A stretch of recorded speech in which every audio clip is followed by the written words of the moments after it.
Hi guys, I'm Rocio Rivera and I'm currently a fourth year here at UC Irvine, and I'll be taking over the UCEAP Instagram today.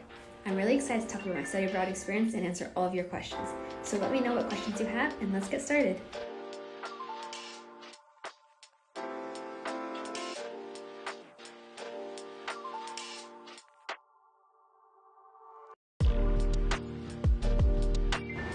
So I picked my study abroad programs based on the location, the program topic, the academics, and the housing arrangements. So for my first program in Paris, I really liked that it had a focus on social justice and activism, and the second one started off in Paris, so that way I was already familiar with the city. And I also liked that the second one I could take a class on policing in London and also talk about that in Paris, so I was able to see it from multiple perspectives. And then for my third program in Norway, I also considered the housing option and the food. I liked that that one had a meal plan when the other two didn't. And I also liked the location of Norway as a country that has a big international and peace focus, especially as a political science major. So I definitely looked into that, and I wanted to be in Europe and be in places would be easy to travel to other countries, especially as someone who had never traveled abroad. I wanted to explore it as much as possible. So those are some things that I considered when I picked my programs. Studying abroad for multiple terms was really beneficial for me, and I really enjoyed doing that because it allowed me to experience a city for a longer amount of time. So I stayed in Paris for 4 months instead of 2.5 months, because I was able to do 2 programs.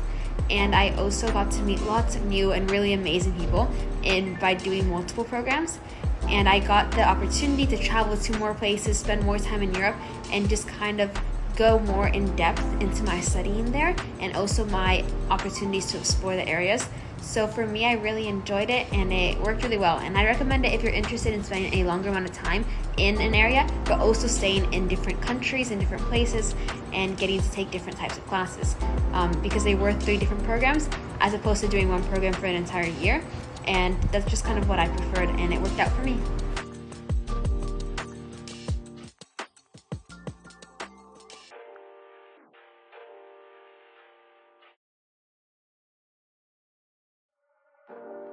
That's so exciting. I'm really glad that you've decided to do this program.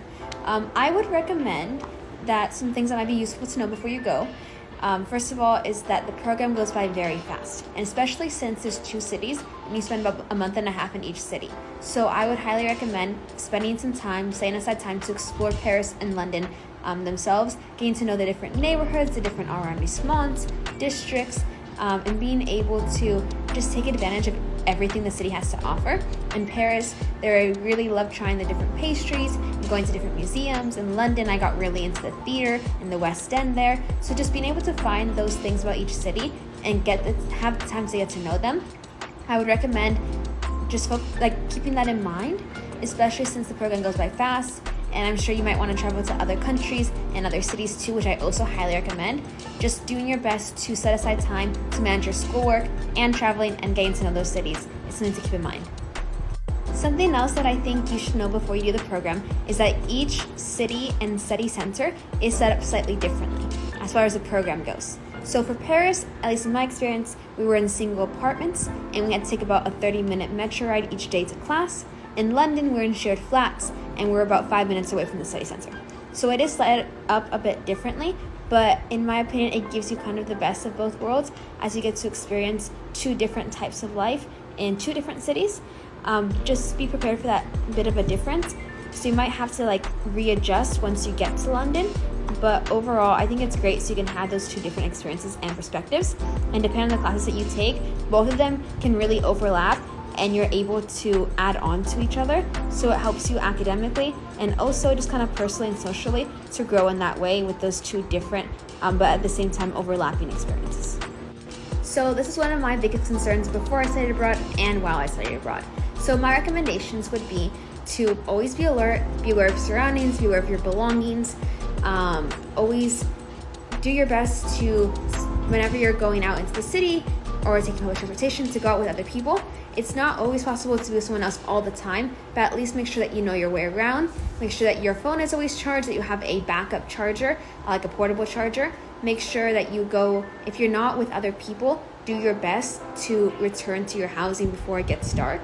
I think that's a really big point, as well as making sure that in Europe, pepper spray is illegal, so I would have like a personal alarm with me. Thankfully, I never had to use it. What we also did was sharing our location with each other.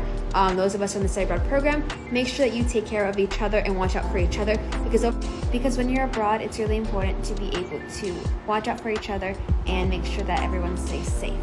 So another way that I would recommend that you stay safe is by making sure that someone at home also has your location, and also making sure that you have a phone plan that works, data that works.